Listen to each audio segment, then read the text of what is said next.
Nem sequer estás no testamento. A madrasta disse que o cheque de US$ 15.000 da avó não valia nada. Por isso, depositei-o.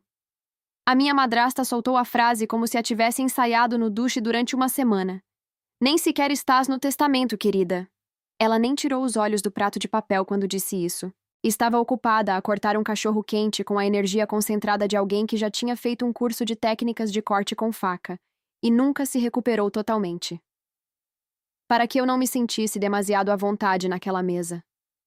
A mesa em questão era uma monstruosidade de 3,5 metros de pinho envelhecido no terraço das traseiras da minha avó em Lake Geneva, Wisconsin, decorada para o 4 de julho com aproximadamente 400 bandeiras americanas em miniatura que alguém, e suspeito fortemente que foi a própria minha avó Marilyn, tinha inserido pessoalmente em todas as superfícies disponíveis.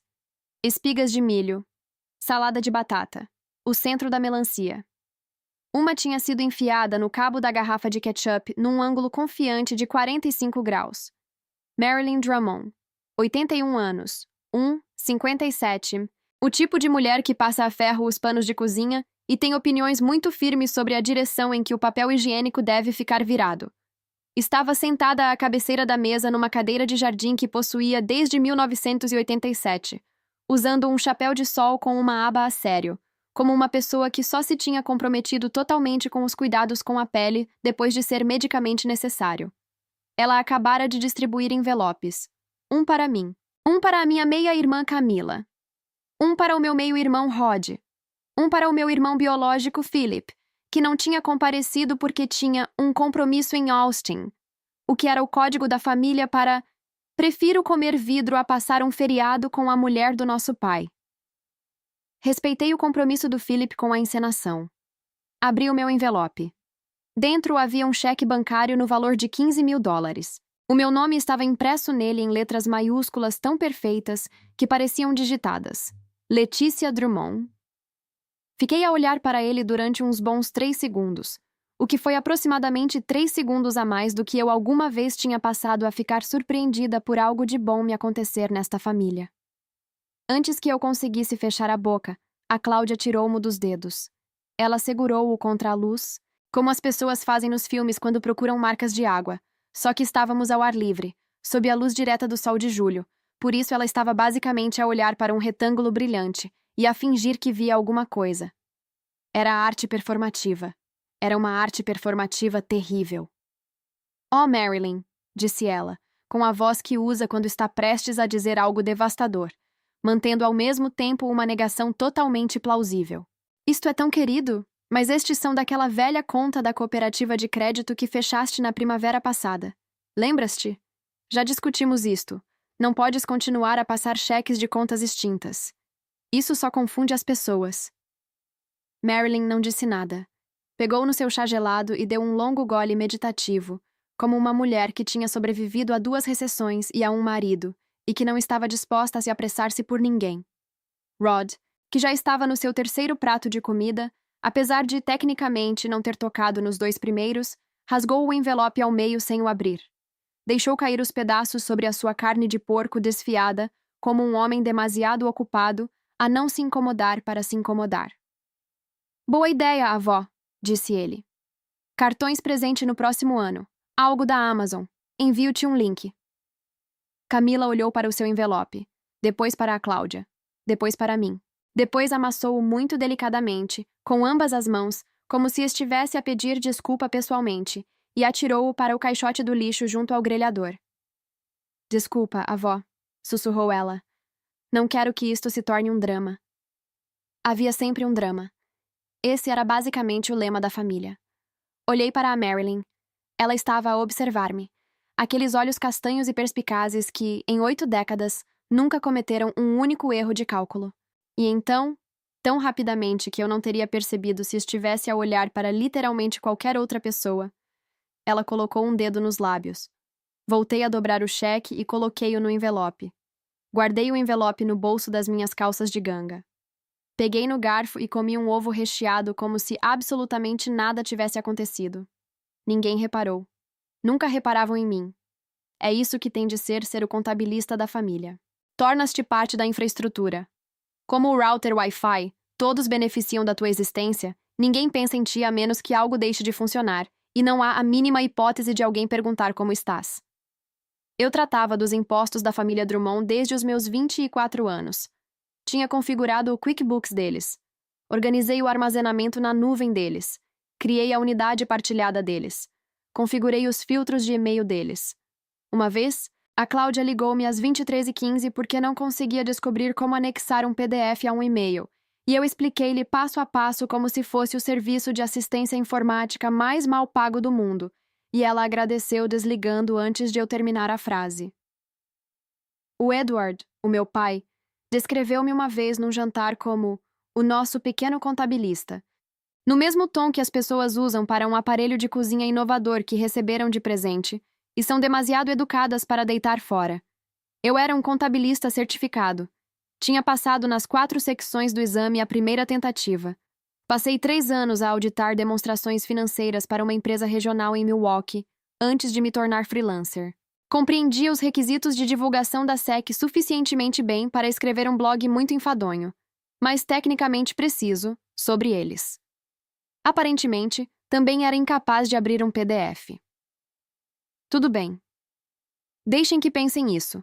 Limpei o prato, ajudei a Marilyn a levar o jarro de limonada para dentro e não olhei uma única vez para o envelope no meu bolso. Mas pensei nisso durante toda a viagem de regresso à casa. Pensei nisso deitado acordado no quarto de hóspedes estreito, com o ventilador de teto que clicava a cada 3 rotações como um metrônomo com problemas de compromisso. Pensei nisso às 7h15 da manhã, quando desisti de dormir e fiquei a olhar para o cheque na mesinha de cabeceira ao lado de um romance de Patricia Highsmith que a Marilyn tinha deixado lá, porque a minha avó sempre soube exatamente de que tipo de livros eu gosto, e esse é o maior amor que já senti por alguém neste edifício. Às 8 da manhã seguinte, fui de carro até a cidade. A cooperativa de crédito era um pequeno edifício de tijolo encravado entre uma loja de ferragens e uma taberna que cheirava a bacon, e a uma relação complicada com o departamento de saúde. Entrei e entreguei o cheque a uma caixa chamada Darlene, que tinha óculos de leitura numa corrente de contas e uma caneca que dizia "A tia mais aceitável do mundo", com o tipo de energia que sugeria que ela tinha conquistado esse título através de incidentes específicos e bem documentados. "Preciso de saber se isto é válido", disse eu. A minha voz estava firme. As minhas mãos, dentro dos bolsos do casaco, não estavam. A Darlene digitou. Estreitou os olhos. Digitou mais um pouco. Depois, olhou para mim com a expressão de alguém que acabara de encontrar uma nota de 20 num casaco velho. "Isto foi passado de uma conta ativa", disse ela. "Os fundos estão disponíveis. Quer depositá-lo?" Acenei com a cabeça. Ela carimbou o cheque. A impressora zumbiu. O recibo saiu. $15.000. A sério. Ativos. Cada cêntimo exatamente onde a Marilyn disse que estaria. Sentei-me no meu carro no parque de estacionamento e pressionei a testa contra o volante. O cheque era verdadeiro. O que significava que a Cláudia tinha mentido. O que significava que ela provavelmente tinha mentido sobre muitas outras coisas. E ao contrário de todas as outras pessoas naquela casa, eu tinha as competências, o acesso e absolutamente nada a perder. Deixa-me explicar-te como funciona a família Drummond. Na verdade, deixa-me primeiro explicar-te como funciona a matemática, porque é relevante e também porque acho reconfortante em momentos de crise. Os números não mentem. Os números ficam nas suas pequenas células e esperam que alguém honesto os leia. Não tem segundas intenções. Não tem planos para o brunch. Não te chamam à parte no dia de ação de graças para sugerir que talvez sejas demasiado sensível em relação ao facto de o teu fundo para a faculdade ter, de alguma forma, evaporado entre o 11, o E e o 12. O ânus do ensino secundário. As pessoas mentem. Os números limitam-se a guardar os recibos. A minha mãe, Laura Drummond, nascida Soares, faleceu quando eu tinha 11 anos. Cancro do ovário. Rápido, brutal e definitivo, da forma que só as coisas verdadeiramente injustas conseguem ser. Ela era professora de matemática no ensino básico e mantinha uma folha de cálculo do orçamento doméstico que atualizava todos os domingos à noite, com a devoção de quem frequenta serviços religiosos. Conseguia olhar para um recibo de supermercado e identificar o sobrepreço antes mesmo de terminar de caminhar até o carro. Foi ela que me ensinou isso. também me ensinou que uma caçarola é apenas um veículo para o queijo, que se deve ler sempre a última página de um contrato antes da primeira, e que as pessoas que nos amam irão sempre, sempre, mostrar o seu trabalho. O meu pai voltou a casar 14 meses depois de a termos enterrado. 14 meses. Eu sei porque contei. Tinha 12 anos e contei porque contar era a única coisa que fazia sentido num mundo que tinha recentemente deixado de fazer qualquer sentido. Cláudia Faria Drummond, nascida Cláudia Faria, anteriormente da família Hartford Farias, uma família cuja riqueza era profunda o suficiente para ter opiniões sobre safras de vinho e superficial o suficiente para pronunciar mal charcuterie com total confiança.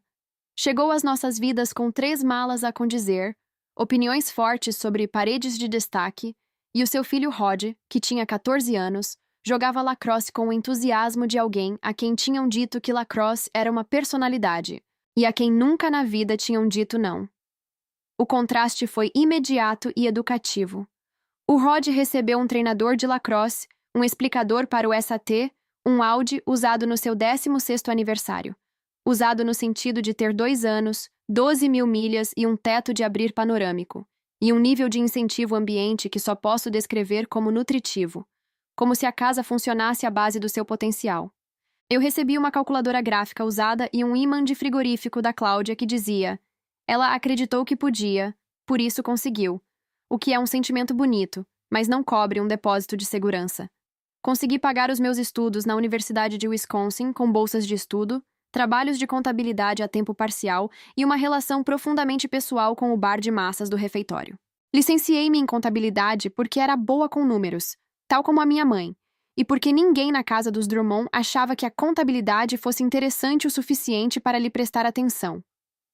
A Letícia trata dos impostos, diziam eles nos jantares, da mesma forma que se diria: o Romba trata dos chãos. Eficiente, invisível, substituído sem cerimônia se deixar de funcionar. Há 3 anos, vivia num estúdio em Madison com um radiador que tinha 2 posições, superfície do sol e completamente inútil, e ganhava 38 mil por ano antes de impostos. Precisava de $2.000 para o depósito de segurança de um apartamento melhor, um com isolamento, e janelas que fechassem bem. Pedi ao meu pai. Ele estava sentado no seu escritório, aquele que a Cláudia tinha redecorado com painéis de nogueira e quadros a óleo de cavalos que ninguém nesta família tinha montado ou demonstrado qualquer interesse em montar. E recostou-se na cadeira como um homem que realmente merecia aquela cadeira. Helena, adoraríamos ajudar, disse ele, e depois fez uma pausa da forma como as pessoas fazem quando a palavra mas está a caminho. Mas o dinheiro está curto neste momento. Compreendes, certo? És contabilista. Faz melhor o teu orçamento. O dinheiro estava curto numa terça-feira. Na quinta-feira, o Rod publicou uma foto de um resort nas Bahamas. Na legenda, agradeceu à mãe e ao pai pela viagem de aniversário. A tarifa por noite era de $1.400. Eu sabia porque tinha feito a reconciliação do cartão de crédito da família no mês anterior. Eles não me esconderam isso porque achavam que eu não estava de observar. Esse é o erro fundamental de todos aqueles que alguma vez subestimaram um contabilista. Estamos sempre atentos. É literalmente o nosso trabalho. Dão-nos acesso aos vossos números e depois esquecem-se que existimos. E nós ficamos ali, em silêncio, a ler tudo o que deixaram desprotegido. O que me leva à questão da confiança. Há 2 anos, chegou uma carta à casa da Marilyn e foi-me reencaminhada por acidente. Era um extrato trimestral de uma corretora de que nunca tinha ouvido falar, mostrando um saldo de $520 mil num fundo fiduciário criado pela minha avó materna, Dorothy Soares, que tinha falecido quando eu tinha 9 anos e que, aparentemente, tinha pensado no meu futuro com consideravelmente mais cuidado do que qualquer pessoa viva atualmente. O fundo fiduciário deveria ser-me entregue aos 25 anos. Eu tinha 27 quando encontrei aquela carta. Liguei ao meu pai. Ele nem pestanejou. Dava para perceber porque estava a observar com muita atenção. Esse fundo foi reestruturado por motivos de eficiência fiscal, disse ele. O capital foi transferido para uma conta de investimento familiar. A Victoria e eu gerimos isso em teu nome. Quando for à altura certa, vamos libertá-lo. Quando for à altura certa, pedi para ver os extratos. Ele disse que o consultor os enviaria. Não chegaram. Perguntei novamente. Ele disse que iria verificar. Não o fez. Na terceira vez, a Cláudia interveio. Colocou a sua mão bem cuidada no meu ombro, da mesma forma que um gato coloca a pata num rato que ainda não está pronto para comer. Letícia, disse ela, o teu pai e eu estamos a proteger esse dinheiro porque, francamente, não tens a sofisticação financeira necessária para gerir esse tipo de riqueza. És uma contabilista. Fazes o balanço de cheques. Isto é diferente. Isto é dinheiro a sério. Sou uma contabilista certificada, disse eu. Ela sorriu mostrando todos os dentes. Exatamente.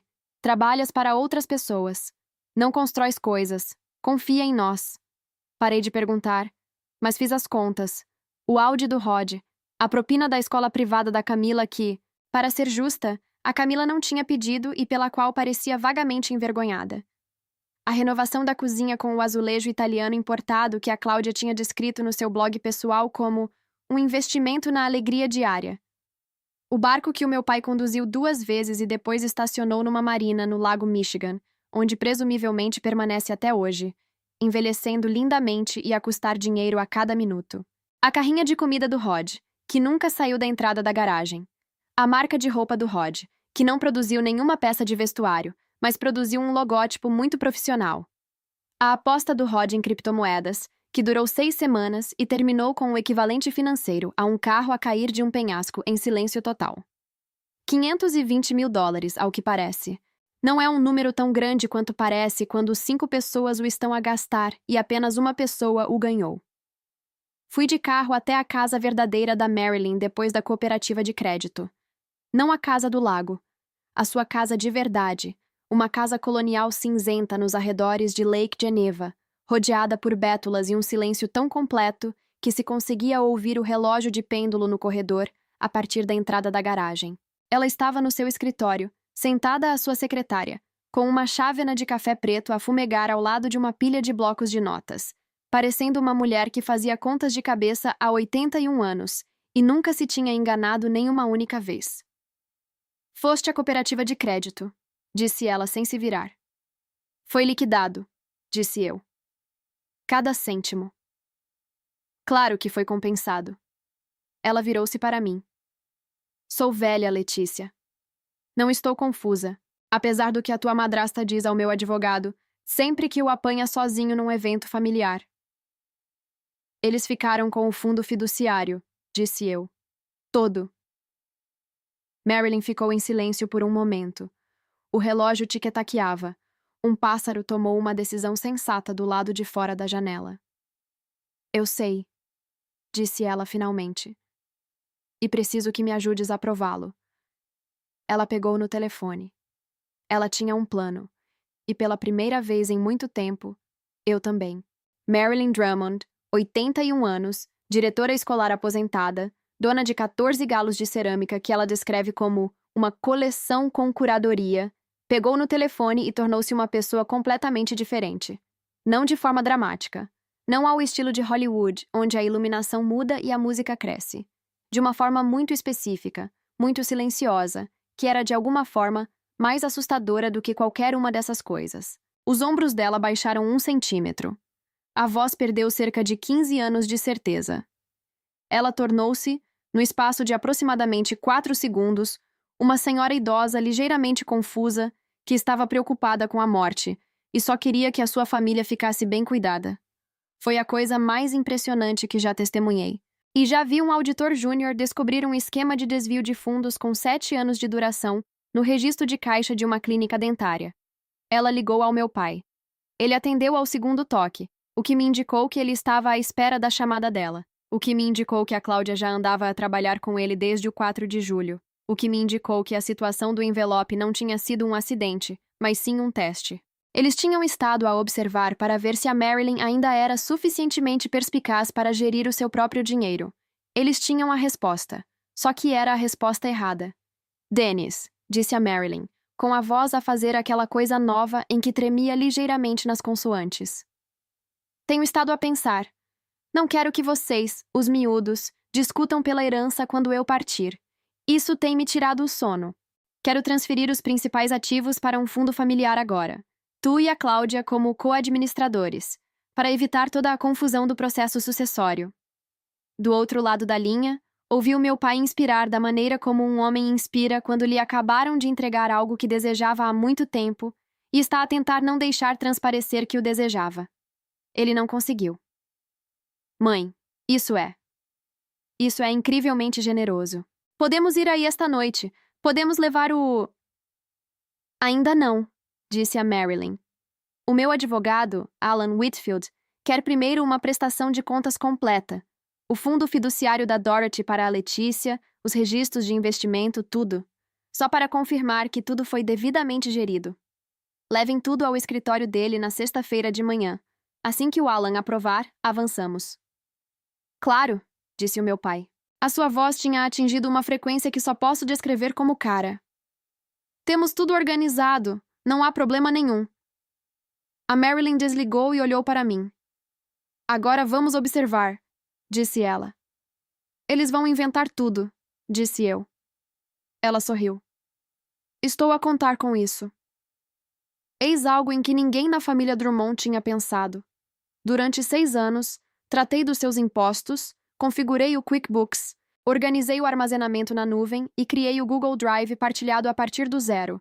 Tinha configurado a estrutura de pastas, criado as etiquetas codificadas por cores, definido as permissões de partilha e enviado a todos um documento tutorial que a Cláudia imprimiu, sublinhou em 3 cores, e mesmo assim, me ligou para fazer as mesmas perguntas que o documento já respondia. Eles nunca tinham mudado as senhas. Eles nunca tinham restringido o meu acesso. Eles nem sequer tinham olhado para as configurações de permissão, porque por que fariam isso? Eu era a infraestrutura.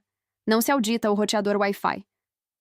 Abri o meu portátil na quarta-feira à noite, à mesa da cozinha em Milwaukee, uma cidade sensata, cheia de pessoas sensatas que mantêm os seus registros financeiros em ordem, com uma chávena de café, um cobertor e a calma concentrada e específica de uma pessoa que espera há muito tempo para ser levada a sério.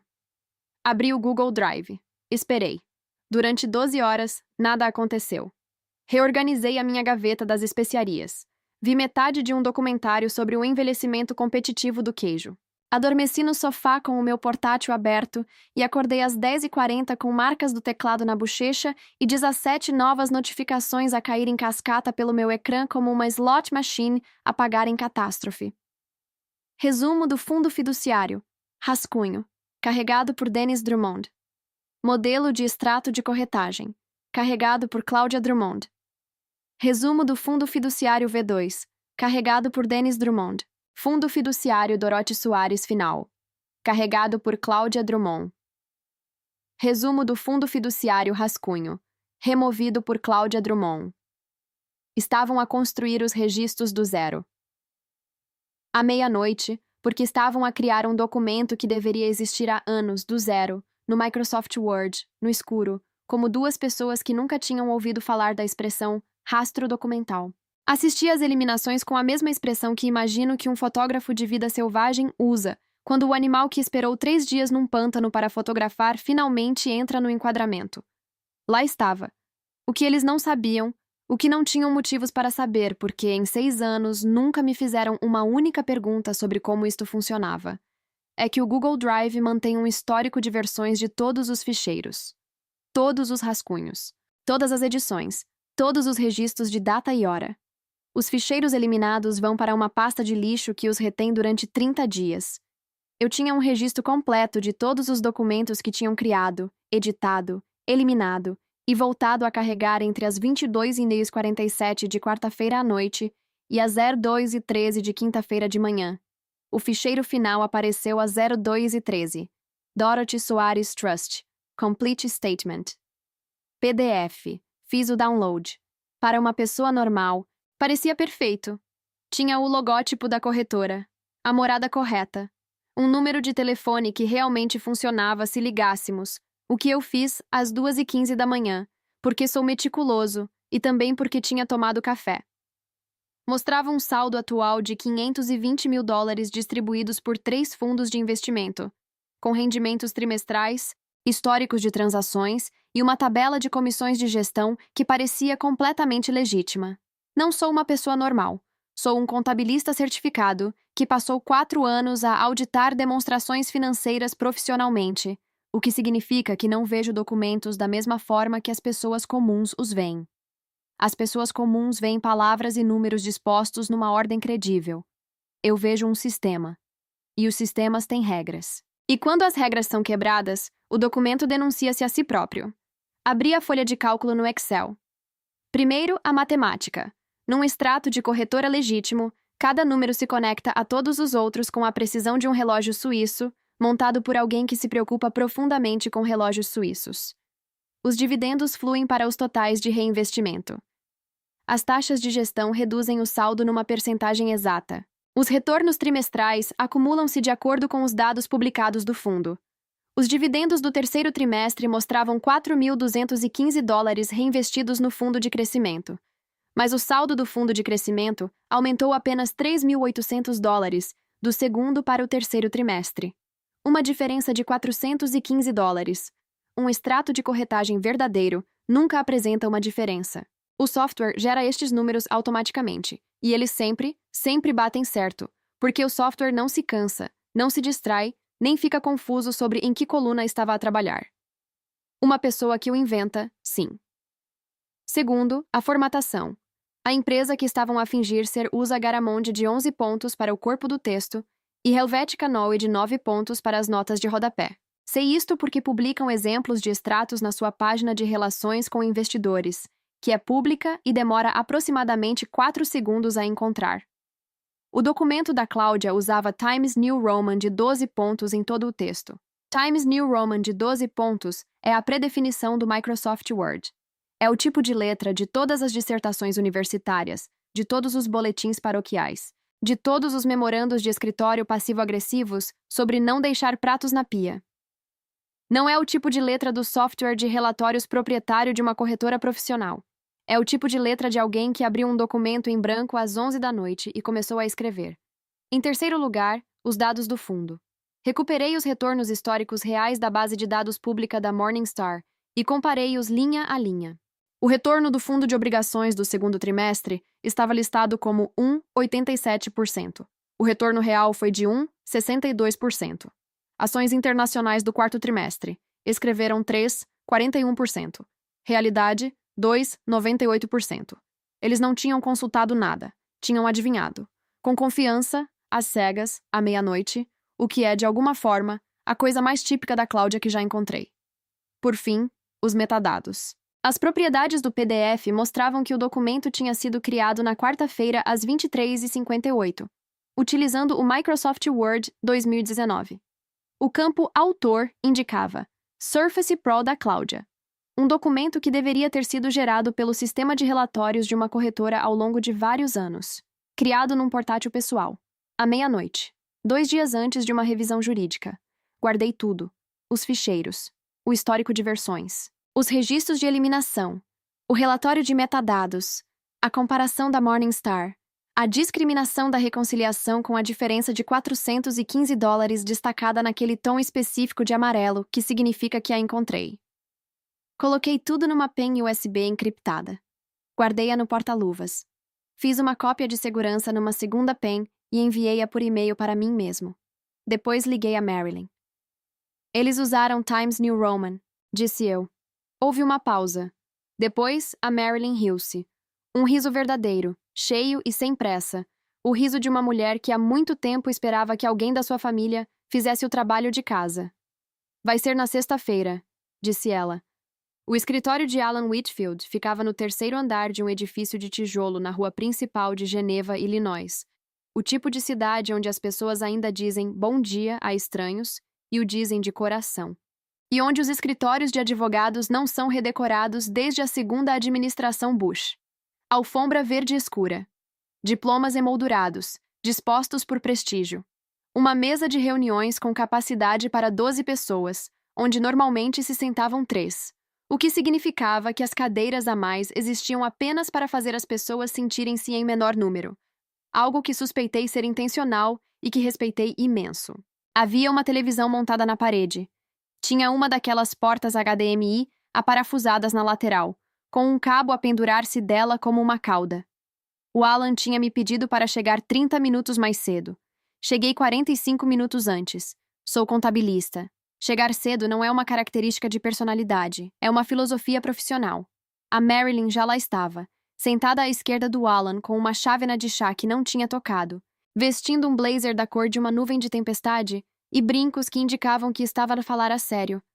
Ela parecia uma mulher que passou 81 anos a ser subestimada e que recentemente decidiu deixar de achar isso encantador. O Alan apertou-me a mão. Tinha o aperto de um homem que já tinha dado más notícias a muitas pessoas e que tinha aprendido a parecer calmo em relação a isso.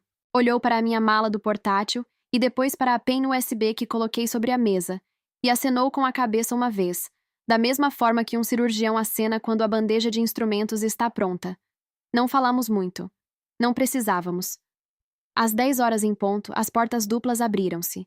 O meu pai entrou primeiro, vestindo o seu melhor fato azul marinho e com a expressão de um homem a chegar a uma cerimônia de entrega de uma casa. Atrás dele vinha a Cláudia, com um blazer creme e brincos de diamantes, movendo-se com a energia precisa de alguém que ensaiou a sua entrada. Atrás dela vinha o Rod, com um casaco desportivo com a etiqueta ainda enfiada dentro da gola, caminhando com a confiança vaga de alguém que não compreende totalmente em que sala está, mas se sente bem com isso. Pareciam um retrato de família. Eles não olharam para mim. Para eles, eu era a equipa de montagem. Eu era o cabo de extensão que alguém tinha pedido que estivesse presente. Eu era a pessoa cujo trabalho era ligar o portátil ao ecrã e depois voltar a ser invisível. Obrigado a todos por terem vindo, disse Alan, ajustando os óculos. A Ruth solicitou uma revisão completa do fundo fiduciário de Dorothy Soares antes de prosseguir com a reestruturação do patrimônio. Dennis, pelo que sei, trouxe a documentação. O meu pai colocou uma pasta de couro sobre a mesa. Ela pousou com o baque de um homem que confundira o peso de um objeto com o peso do seu conteúdo. Está tudo aqui, disse ele, sorrindo com a desenvoltura de alguém que ainda não se apercebera de que já estava dentro da armadilha. O fundo fiduciário tem sido gerido de forma conservadora. O saldo está sólido. O dinheiro da Letícia está são e salvo. Cláudia acenou com a cabeça em sinal de apoio.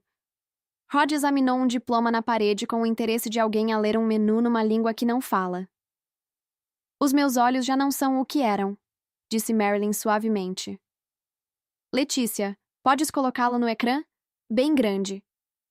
O meu pai olhou para mim da mesma forma que se olha para uma máquina de venda automática quando se precisa que ela conclua uma transação. Vá em frente, disse ele. Cláudia inclinou-se na minha direção. Apenas a página de resumo, murmurou ela. Não penses demais nisso. Claro, respondi. Sou boa com números. Liguei o meu portátil ao ecrã. Abri o ficheiro. O extrato falsificado preenchia a parede com detalhes nítidos e de aspecto profissional. 520 mil dólares. 3 fundos. 12 trimestres de dados de desempenho. Uma tabela de comissões de gestão. O logótipo da corretora no canto superior esquerdo, reproduzido com um cuidado que sugeria que alguém tinha passado uma parte significativa da noite de quarta-feira a trabalhar nisso. Parecia imaculado. Está tudo em ordem, disse o meu pai, recostando-se. Como podes ver? Na verdade, disse eu, gostaria de analisar alguns pontos, uma vez que se trata de uma revisão formal. O sorriso de Cláudia permaneceu perfeitamente no lugar, da mesma forma que um edifício permanece de pé por um momento depois de a fundação ceder. Claro, disse ela. Comecei pela matemática. Este extrato mostra 4.215 dólares em dividendos do terceiro trimestre reinvestidos no fundo de crescimento, disse eu destacando a célula no ecrã.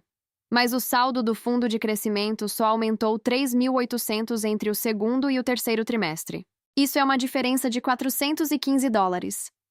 Arredondamento, disse o meu pai imediatamente, com a confiança de um homem que usa uma palavra que acredita encerrar conversas. O arredondamento não produz uma diferença de 400 dólares num extrato gerado pelo sistema, disse eu. O software da corretora calcula ao centavo. A SEC exige isso. Não há arredondamento. Há apenas matemática, e esta matemática não bate certo. Rod ergueu os olhos da parede dos diplomas. Passei a formatação. Recuperei um extrato genuíno da página de relações com investidores da corretora, disponível publicamente, Demorei 4 segundos a encontrá-lo, publicado especificamente para que os investidores saibam como são os documentos legítimos. E coloquei-o lado a lado com a versão da Cláudia no ecrã dividido. A empresa usa Garamond de 11 pontos para o corpo do texto e Helvetica Neue de 9 pontos para as notas de rodapé, disse eu. O documento dela usa Times New Roman de 12 pontos em todo o texto, que é a fonte padrão do Microsoft Word. Fiz uma pausa. É a fonte de todas as dissertações universitárias escritas entre 1997 e os dias de hoje. A mandíbula de Cláudia não se mexeu, mas algo por trás dos seus olhos mexeu-se. Passei para os dados dos fundos. Estes são os retornos trimestrais reais de cada um dos 3 fundos listados, extraídos da base de dados pública da Morningstar, disse eu, abrindo a tabela comparativa. No segundo trimestre, listou o retorno do fundo de obrigações como 1,87%. O retorno real foi de 1,62%. No quarto trimestre, o fundo de ações internacionais aparece com 3,41%. O retorno real foi de 2,98%. Deixei isso assentar por um momento. Nenhum dos valores trimestrais corresponde aos dados de desempenho publicados para qualquer um destes fundos. Em nenhum trimestre. Nenhum. Marcos estava a estudar as suas mãos com enorme concentração. O meu pai tinha deixado de se recostar. Cláudia estava completamente imóvel, daquela forma específica como pessoas muito controladas ficam imóveis quando estão a fazer cálculos muito rápidos sobre as suas opções. E finalmente, disse eu, abri o ecrã de metadados. Este documento foi criado na quarta-feira às 23h58. O software utilizado foi o Microsoft Word 2019. Deixei que todos na sala lessem. O campo do autor diz Surface Pro, da Cláudia. Silêncio. O relógio de pêndulo no corredor. Aparentemente, o Alan também tinha um. Fez 4 tiques. Ninguém respirava. Um extrato de corretagem legítimo é gerado pela plataforma de relatórios da empresa, disse eu. Não seria criado num portátil pessoal à meia-noite, 2 dias antes de uma revisão legal. Virei-me para o meu pai. Ele estava a olhar para a mesa. Não geriste o fundo fiduciário, disse eu. Gastaste-o.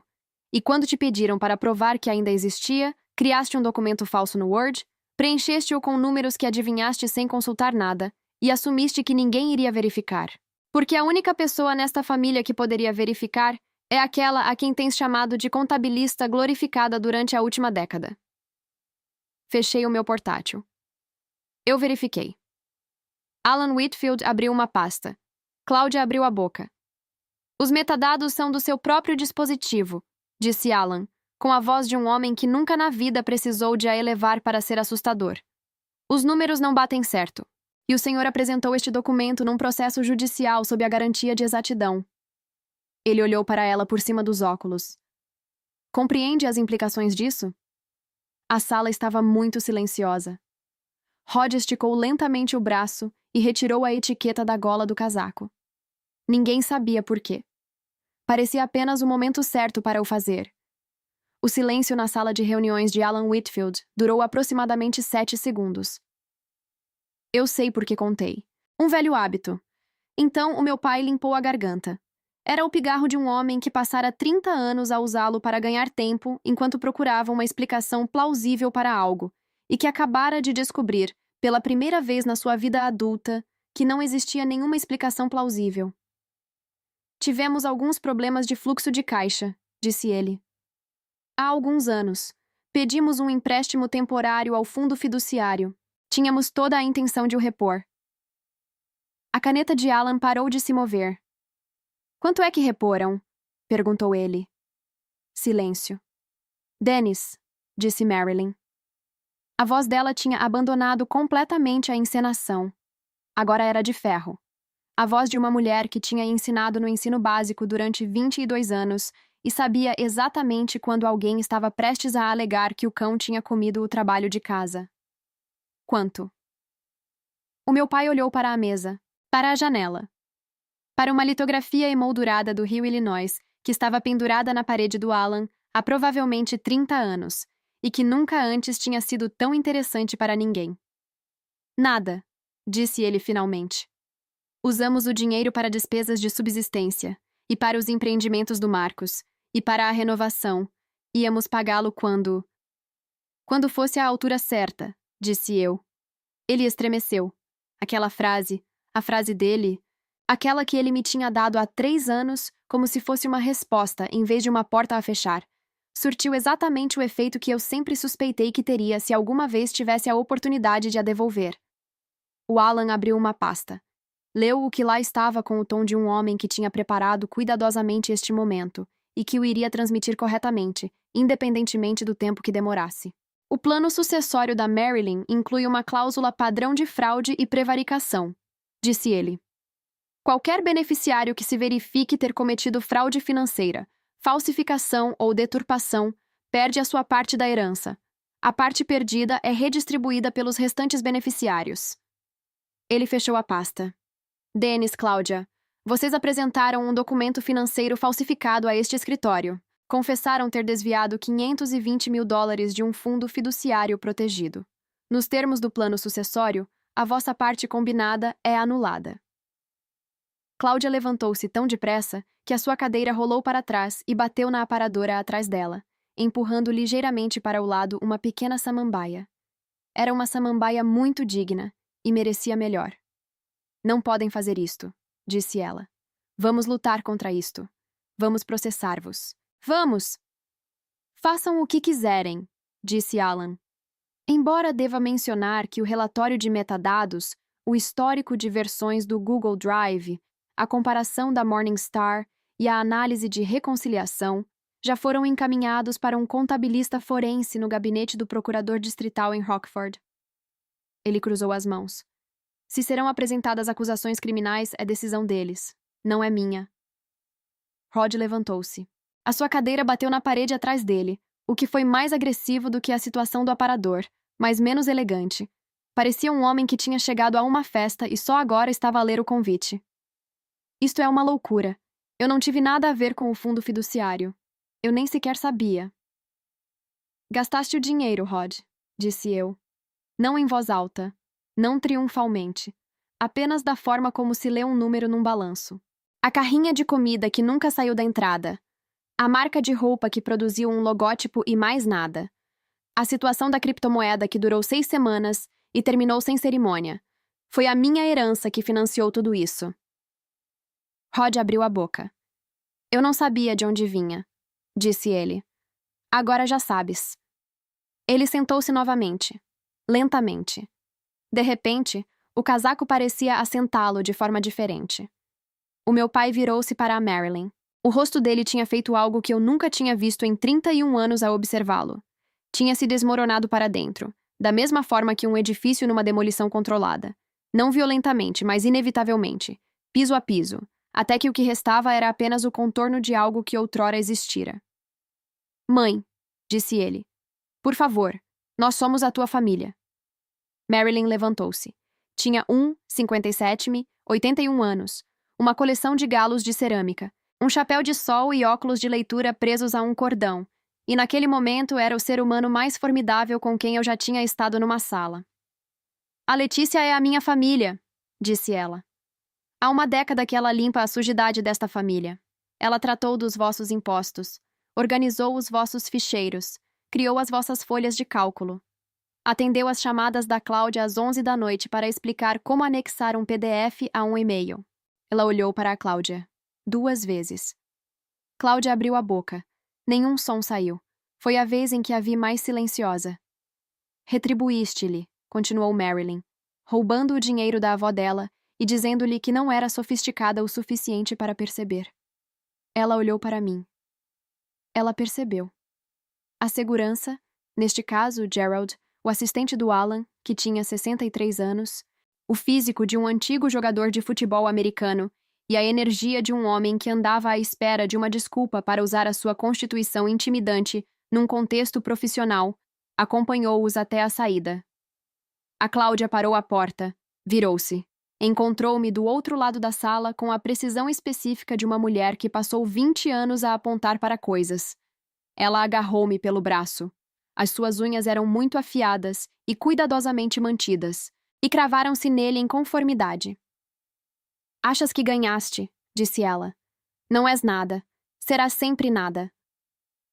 Olhei para a mão dela no meu braço. Depois, retirei-a, da mesma forma que se fecha um livro-razão no final de uma longa auditoria. Suavemente. Completamente. Com total definitividade. Sou contabilista certificada, Cláudia, disse eu. Não preciso de ser nada. Só preciso de ser precisa. O Gerald segurou a porta. Ela atravessou-a. A porta fechou-se. A sala ficou em silêncio por um momento, da mesma forma que uma sala fica em silêncio depois de uma tempestade ter passado e deixado o ar limpo e ligeiramente atordoado. Então Rod, ainda na sua cadeira, olhou para o colo e disse: Se é que isso importa, a carrinha de comida tinha um logótipo mesmo bom. Ninguém respondeu a isso. Merecia ficar ali, por si só. Alan juntou os seus papéis. Marilyn sentou-se novamente e finalmente pegou no chá, que agora estava frio, e bebeu-o na mesma, com a satisfação serena de uma mulher para quem a temperatura era totalmente irrelevante. Sentei-me ao lado dela. As minhas mãos estavam firmes. Estavam firmes desde quarta-feira à noite, desde o momento em que os uploads começaram e a armadilha se fechou, e a parte do meu cérebro que passou 10 anos a absorver silenciosamente todas as humilhações, finalmente teve algo útil para fazer com tudo isso. Estás bem? Perguntou Marilyn. Estou um pouco de luto, respondi. É natural. Eu sei. Ela colocou a mão sobre a minha. As mãos dela eram pequenas, secas e quentes. As mãos de alguém que passou 81 anos a fazer coisas que importavam. A tua avó Dorothy, disse ela, dizia-me sempre que eras tu quem compreendia que o amor não é um sentimento. É um livro-razão. Olhei para ela. As pessoas que te amam, disse ela, são aquelas cujos números batem sempre certo. Lá fora, em Geneva, a manhã seguia o seu curso. Uma mulher passeava um cão demasiado grande para a trela que tinha. Um homem estacionou em paralelo à primeira tentativa e parecia secretamente encantado com isso. Um miúdo de bicicleta tocou a campainha sem se dirigir a ninguém em particular, só porque tinha uma campainha e a possibilidade de o fazer. Eu tinha uma pen USB no bolso com documentação suficiente para ser apresentada em tribunal. Eu tinha uma avó de 81 anos que tinha colocado um dedo nos lábios numa mesa do 4 de julho e me tinha confiado todo o plano. Eu tinha, pela primeira vez em muito tempo, feito exatamente aquilo para que fui feito. E tinha sido, se for preciso, completamente suficiente. O processo legal, ao que parece, avança ao ritmo de uma geleira muito cautelosa. Uma geleira que exige cópias autenticadas de tudo. A Procuradoria de Rockford abriu uma investigação formal em agosto. Em setembro, a ordem de congelamento de bens foi emitida, o que significava que as contas conjuntas do meu pai e da Cláudia estavam mais bloqueadas do que os retornos da aposta em criptomoedas do Rod, que, para referência, tinha alcançado um retorno negativo de 43% em 6 semanas antes de se dissolver completamente como um cubo de açúcar em água morna. Eu sei porque fiz as contas. Faço sempre as contas. O advogado do meu pai ligou para o escritório da Marilyn 4 vezes em outubro. O Alan não respondeu às chamadas. Em vez disso, enviou uma carta muito educada, em Garamond, de 11 pontos. Um toque que apreciei mais do que consigo explicar razoavelmente. Em novembro, o meu pai declarou-se não contestar a acusação de apropriação indevida de fundos fiduciários. Recebeu 3 anos de liberdade condicional e restituição total, o que significava que cada dólar congelado voltaria para onde Dorothy Soares sempre pretendera que fosse, que era para mim. Porque a minha avó aparentemente tinha compreendido algo sobre esta família 20 anos antes de mim. Pensei nisso durante algum tempo. Depois criei uma folha de cálculo sobre o assunto, porque é assim que processei as emoções e já fiz as pazes com isso. A Cláudia contestou tudo. Claro que sim, a Cláudia não foi feita para uma saída elegante. Ela foi feita para uma saída prolongada, cara e exaustiva que faz com que todos os envolvidos questionem as suas escolhas, incluindo o próprio advogado dela, que solicitou um adiamento 2 vezes e parecia, em todas as audiências a que assisti, um homem a reconsiderar muitas coisas. Ela foi condenada por falsificação e fraude em fevereiro. Eu estava na galeria quando o veredicto foi proferido. Vestia um blazer, levei um caderno. Não escrevi nada nele, só precisava de algo para segurar. O Rod não foi acusado. O contabilista forense confirmou que ele não tinha conhecimento da origem do fundo fiduciário. Ele tinha sido simplesmente o destinatário do dinheiro que a mãe lhe enviou. O que não é um crime, apenas uma circunstância, e uma com a qual ele teria de conviver durante muito tempo, daquela forma particular que só a responsabilidade pode obrigar-nos a conviver com algo. Ele perdeu a sua parte da herança ao abrigo da cláusula de prevaricação, que o advogado da Marilyn aplicou de forma clara e sem cerimônias. O Rod ligou-me uma vez. Em dezembro, deixei ir para o voicemail. Ele deixou uma mensagem de 40 segundos que continha a frase: "Quero que saibas que acho que o que aconteceu foi realmente uma confusão." E depois, uma longa pausa, e em seguida, também a carrinha de comida tinha, na verdade, licenças. Só quero esclarecer isso. Guardei a mensagem de voz, em parte para fins de documentação legal, em parte porque foi a frase mais Rod que já tinha ouvido e respeitei o seu compromisso com a forma. Mudei-me de Milwaukee em janeiro. Abri o meu próprio escritório de contabilidade forense num espaço no segundo andar, por cima de uma livraria em Naperville, Illinois. O escritório tinha janelas grandes, boa iluminação e um leve cheiro a livros de bolso antigos, o que considerei uma vantagem. Coloquei um pequeno cacto no parapeito da janela porque exigia manutenção mínima e nunca me pediu para explicar um anexo em PDF. Chamei ao escritório Drummond Forensic Accounting, o que a minha amiga Dana disse ser ousado. O meu amigo Marcos disse ser uma jogada de poder, e eu disse ser apenas preciso, porque o meu nome está em tudo o que faço, e isso é intencional. A minha primeira cliente foi uma mulher em Evanston cujo ex-marido tinha transferido ativos para uma empresa de fachada registrada no endereço da mãe dele em Peoria durante o divórcio. O tipo de manobra que parece inteligente até que alguém que faz isto profissionalmente analise os documentos. Encontrei $340 mil em 11 dias. O caso foi resolvido em 9. Ela enviou-me uma garrafa de vinho muito bom e um cartão que dizia: "És assustadoramente boa nisto", que emoldurei e pendurei ao lado da minha licença de contabilista certificada, porque é a avaliação profissional mais honesta que já recebi. A Marilyn e eu passamos o dia de ação de graças em Key West. Ela tinha pedido um sítio quente e eu tinha pedido um sítio que não ficasse a uma distância de carro de qualquer pessoa com quem tivéssemos parentesco. E Key West satisfazia ambos os critérios com entusiasmo. Ela pediu um Manhattan num bar à beira-mar onde os bancos estavam pintados de turquesa, e um pelicano se sentava na grade com a confiança suprema de um animal que nunca duvidou do seu lugar em qualquer ambiente. Ela ergueu o copo em direção à água. "Adoro-te", disse ela. "Adoro-te", disse eu. Bebemos. O sol fazia o que faz nas Keys no final de novembro, onde demora a pôr-se, como se não tivesse outro lugar para onde ir, pintando tudo num tom de laranja tão irracionalmente belo que parece estar a esforçar-se demasiado. A Marilyn pediu um segundo Manhattan. Eu pedi o mesmo. "O que vais fazer com isso?" perguntou ela. "O dinheiro." Ela não precisava de o dizer. "Investir um pouco", disse eu. "Poupar um pouco. Pagar os empréstimos de estudante que a Dorothy tecnicamente já pagou, o que é uma frase que ainda estou a processar. E o resto?" Olhei para a água. Há uma mulher em Schaumburg, cujo sócio tem vindo a desviar dinheiro da conta conjunta há 2 anos. Ela não tem dinheiro para pagar a um contabilista forense. Marilyn olhou para mim. "Pro bono?" "Ela lembra-me alguém", disse eu. Marilyn sorriu. Tinha um sorriso bonito, do tipo que se conquista ao longo de muito tempo e que não precisa de ser fingido. "A tua avó teria gostado muito de ti", disse ela. "Ela gostava mesmo muito de ti. Só não teve tempo suficiente." Pensei em Dorothy Soares, que tinha morrido quando eu tinha 9 anos, que aparentemente tinha olhado para uma menina de 9 anos e visto algo que valia a pena proteger com 20 anos de antecedência. Que tinha poupado dinheiro não como um presente, mas como uma declaração, como prova, como a sua versão de um lançamento contabilístico que dizia: Esta compreende." Pensei no meu pai. Ele tinha ligado 2 vezes desde a sentença.